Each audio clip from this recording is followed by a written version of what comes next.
تمہارا ہمارا معاملہ یہ ہے، تمہارے میرے دل پر دنیا جمی ہوئی ہے، دنیا جمی ہوئی ہے۔ جن مجالس میں ایمان بڑھتا ہے، ایمان کی ترقی ہوتی ہے، یقین پختہ ہوتا ہے، اعمال کا شوق پیدا ہوتا ہے، ان مجلسوں میں بٹھاؤ، بلکہ اپنی تمام مجلسوں کو ہی ویسا بنا لو۔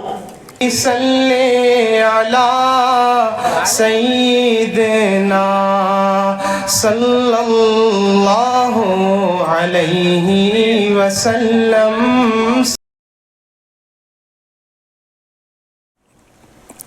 الحمد للہ الذی وحدہ والصلاة والسلام علی من لا نبی بعدہ۔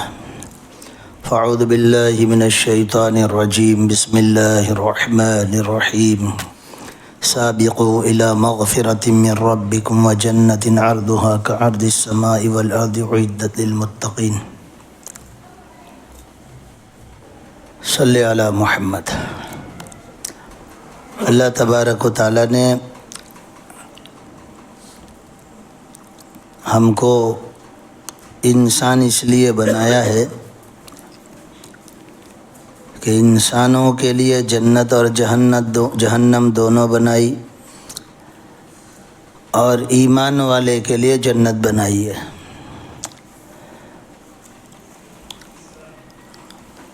دیگر مخلوقات کے لیے اگر جنت نہیں ہے تو جہنم بھی نہیں ہے، لیکن انسانوں کے لیے جنت اور جہنم دونوں اللہ تبارک و تعالیٰ نے بنائی ہے۔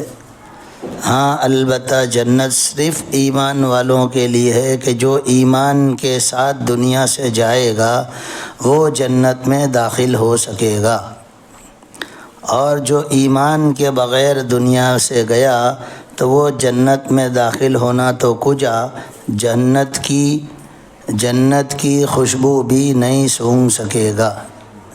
اور ایمان کے ساتھ جانے کے لیے اعمال ضروری ہیں کہ ان نیک اعمال کے ذریعے سے ایمان و یقین کی حفاظت ہوتی ہے، ترقی ہوتی ہے۔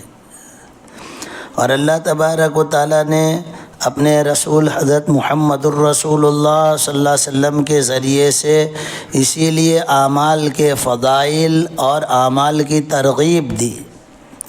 اللہ تبارک و تعالیٰ نے نیکیوں کے بڑھ جانے کے مہینے اور راتیں اور دن عطا فرمائے کہ بھئی نیکیاں زیادہ ہوں اور نیک اعمال کے کرنے کا شوق ہو، اور نیک اعمال کے ساتھ بندہ اپنے اوقات کو گزارے۔ یہ قرآن کریم کی آیت دو جگہ ہے، سورہ آل عمران میں بھی ہے، سورہ حدید میں بھی ہے، تھوڑے سے فرق کے ساتھ ہے۔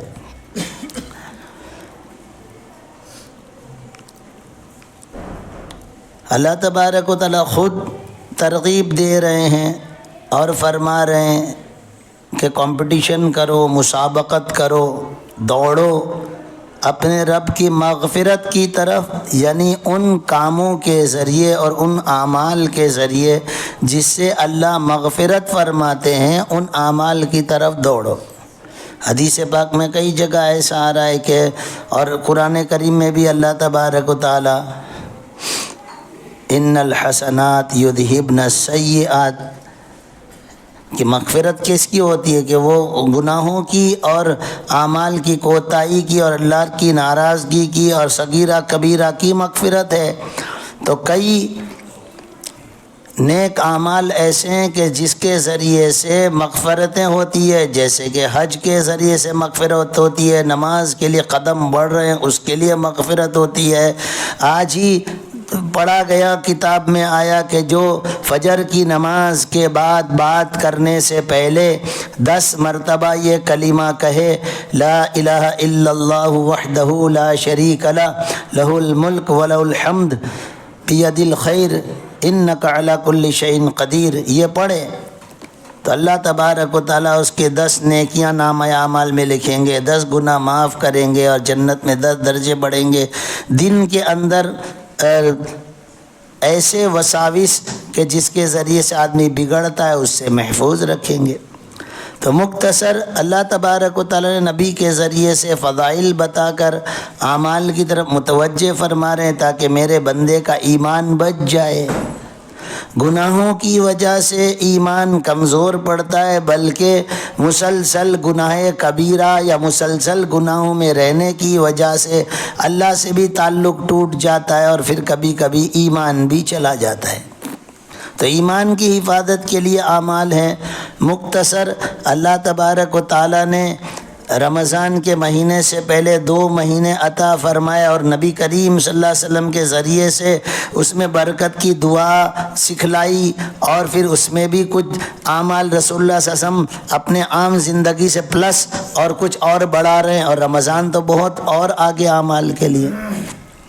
تو جس طرح آدمی لانگ جمپ کے لیے یا کمپٹیشن میں حاضری دینے کے لیے یا کمپٹیشن کرنے کے لیے پہلے تیاری کرتا ہے، آدمی لانگ جمپ کے لیے پہلے پیچھے جاتا ہے اور دوڑ کر آتا ہے، پھر جمپ لگاتا ہے۔ وہاں کھڑے کھڑے جمپ نہیں لگاتا کہ برابر نہیں لگے گی، کود تو سکے گا لیکن دور تک نہیں جا سکے گا، اور دور تک جانا ہے تاکہ میں جیت جاؤں، انعام ملے۔ تو یہ 2 مہینے نبی کریم صلی اللہ علیہ وسلم کی تعلیمات ہمیں مل رہی ہے کہ اپنے آپ کو تیار کرو تاکہ رمضان میں بہت اچھی طرح تم فٹ ہو جاؤ، اعمال کا شوق پیدا ہو جائے، نمازوں کا شوق ہو جائے۔ نبی کریم صلی اللہ علیہ وسلم ان مہینوں میں نفل روزے بھی کثرت سے رکھتے تاکہ روزوں کی مشق ہو جائے۔ دیکھو سمجھو کوئی بات کو، ہے نا؟ تو اللہ تبارک و تعالیٰ جو اس آیت میں فرما رہے ہیں کہ تم مسابقت کرو، کمپٹیشن کرو، تو 2 قسم کا، یعنی اس تفسیر سے 2 تو ابھی سمجھ میں آ رہے ہیں۔ ایک تو یہ ہے کہ اللہ نے بھی صحت دے رکھی ہے، فراغت دے رکھی ہے، موقع دے رکھا ہے، اور انتظار میں ہے بیماری بھی، انتظار میں ہے موت بھی، انتظار میں ہے مشغولی بھی کہ شاید مشغول ہو جاؤ۔ تبھی جلدی جلدی تم اعمال کرو تاکہ جمع ہو جائیں، اور موت آئے اس سے پہلے نیک اعمال، جیسے آدمی وقت ختم ہونے سے پہلے گول کر لیتا ہے، رن لگا لیتا ہے، ایسا تو موت آنے سے پہلے نیکیاں جمع کر لو۔ تو اس کو بھی کمپٹیشن، اس کو بھی مسابقت کہیں گے، اور اس میں بھی آدمی آگے بڑھ رہا ہے اور دوڑ لگا رہا ہے اور جلدی جلدی اعمال کو بٹور رہا ہے۔ تو ایک تو یہ ہے کہ اللہ نے موقع دیا ہے تو موت سے پہلے خوب نیکیاں جمع کرے، خوب اعمال کو کرے، ایک مسابقت تو یہ۔ دوسری مسابقت کہ ہم دیکھیں اعمال کرنے والوں کو، جیسے دنیا دار دنیا کے کمانے میں اپنے آپ کو جو اندر سے انکریج کرتے، تیار کرتے، تو اپنے سے زیادہ مال والوں کو، اپنے سے زیادہ کمانے والوں کو وہ دیکھتے ہیں، پھر ان کے طریقے کہ کس طرح وہ مال کما رہا ہے۔ تو یہاں پر اس آیت میں ایک اشارہ یہ بھی ہے کہ تم نیک اعمال کرنے والوں کو دیکھو، قرآن کے پڑھنے والوں کو دیکھو، ذکر کرنے والوں کو دیکھو، نفل پڑھنے والوں کو دیکھو، مالوں کے خرچ کرنے والوں کے واقعات کو پڑھو، دیکھو۔ تمہارے سماج معاشرے میں بھی کئی ایسے ہیں جو روزانہ اللہ کے نام پر کئی روپئے صدقے کے نکال رہے ہیں، چھوٹے آدمی بڑے آدمی، کئی رکشہ والے ایسے ہیں جو صبح نکلتے ہیں، صبح سب سے پہلے صدقہ دیتے ہیں۔ گھر سے نکلے ہیں، ابھی ایک آدھ بھی پیسنجر نہیں ملا لیکن پہلے صدقہ دیتے ہیں، وہ اس کی جو بھی طاقت ہے لیکن دے رہا ہے۔ تو یہ سمجھیے کہ اللہ تبارک و تعالیٰ جب اعمال کے اعتبار سے کمپٹیشن فرما رہے ہیں تو یہاں پر اپنے سماج معاشرے میں نیک اعمال کرنے والوں کو دیکھ کر، اس میں بھی خاص کر کے نوجوانوں کو چاہیے کہ وہ اپنی جوانی کو، ابھی میں ایک مسجد سے نکل رہا تھا، ایک بہت خوبصورت جوان مضبوط اپنے آپ کو جم میں لے جاتا ہوگا، اس کو دیکھا، میں نے کہا ماشاءاللہ اچھا تو نے بنایا، تیری جوانی کو تو اللہ کے نام پہ لگا، تیری طاقت کو اللہ کے نام پہ استعمال کر، ہے نا؟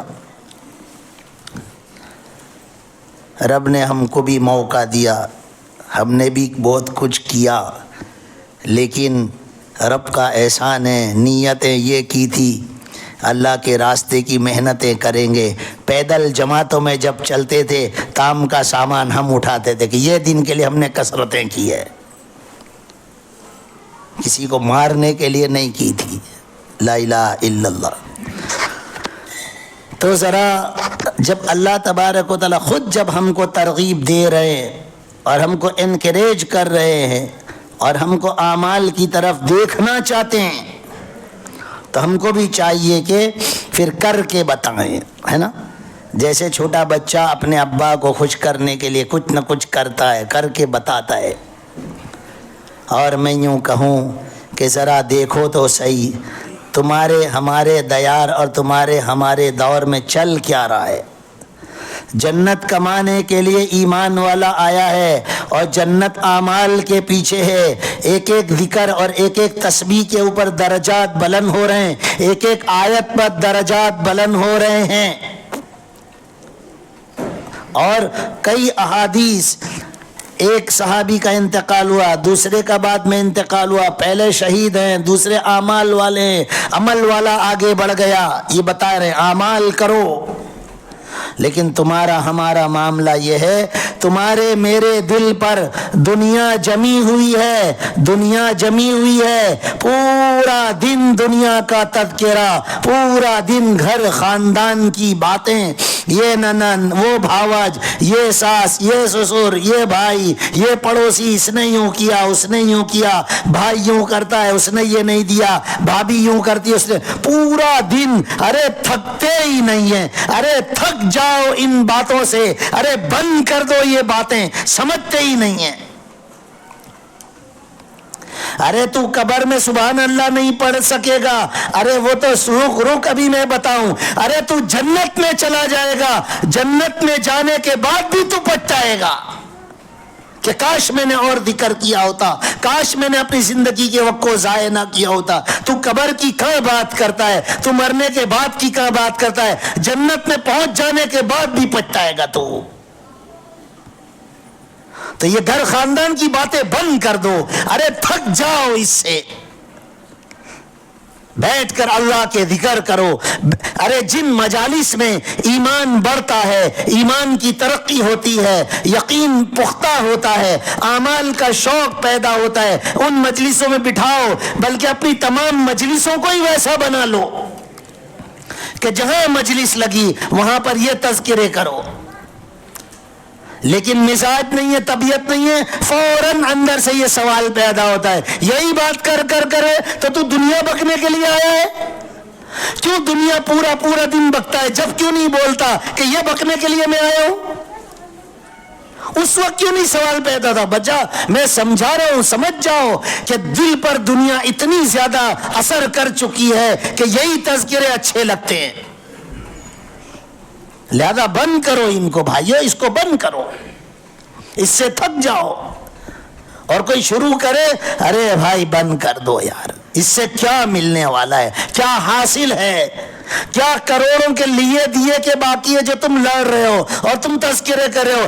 آنی پائی کا کچھ لینا دینا نہیں اور زبردستی تھوک اڑا رہے ہیں. بلکہ بعض تو اس طرح کہ اس کو پتا بھی نہیں ہے تذکرہ کر رہے ہیں. ارے تیری عقل کو کیا ہو گیا، تو نے عقل بیچ تو نہیں ڈالی؟ یہ تذکرے سے کیا فائدہ ہوگا، ذرا سوچ تو صحیح. پہلے عقل کا تو استعمال کر کے اس تذکرے سے تجھے کیا ملنے والا ہے پہلے سوچ اور بول اس بات کو کہ اس تذکرے سے تجھے کیا ملنے والا ہے. میرے بھائیو یہ بند کر دو، دنیا کی بکواس، فونوں کے تذکرے، فونوں کے پروگرام کے تذکرے، ارے اس کو بند کر دو. اگتا جاؤ، تھک جاؤ اس سے. اور آپس میں سبحان اللہ الحمدللہ، ارے سلام کو عام کرو.